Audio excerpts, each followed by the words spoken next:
When you cleanse the body, your brain fog clears and your heart opens. Most people will tell me when they come in for their first session that they have a kind of a brain fog, that they are dragging their feet through life, that they feel like their mind isn't that clear, and they don't put their finger on the fact that their heart feels blocked. But once they start cleansing and they make the connection with the brain fog clearing, they also notice a surge in good emotions, in functional, happy emotions, in good feeling, in ease, in dealing with people, in themselves, accepting themselves.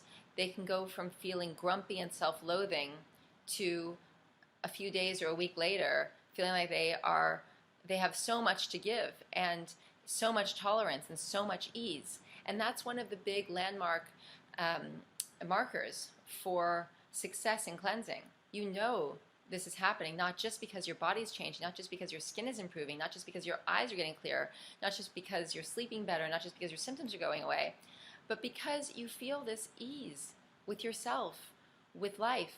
The things that were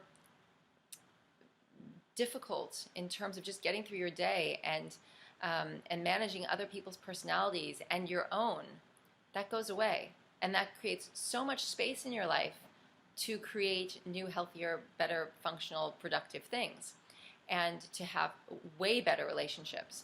So the brain fog clears and the heart opens. And those were two of the major things that blew my mind very, very early on in cleansing, because wow, everything is crystal clear. And not only that, the creativity flows and the ideas come and the communication is easy. Everything in the mind field is clear.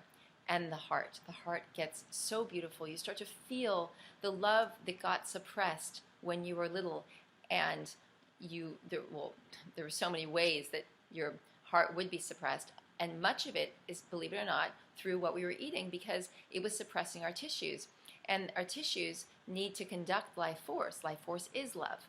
So once the waste is removed from the tissues, that feeling of ease and joy and love in the heart comes surging back. And you have to kind of, in a certain way, be careful you don't start like hugging everybody you see, because you feel like that. You feel like hugging the cab driver and dancing in the streets, and and then you also wonder like why you were so difficult and harsh with people or yourself, or hard on yourself to begin with. But you don't have to ever feel that way again. That's the beauty of it. You just go the path, and the heart continues to open, the mind continues to clear, and it's the potential is unlimited. But the journey has begun, and it starts to happen, and you feel it.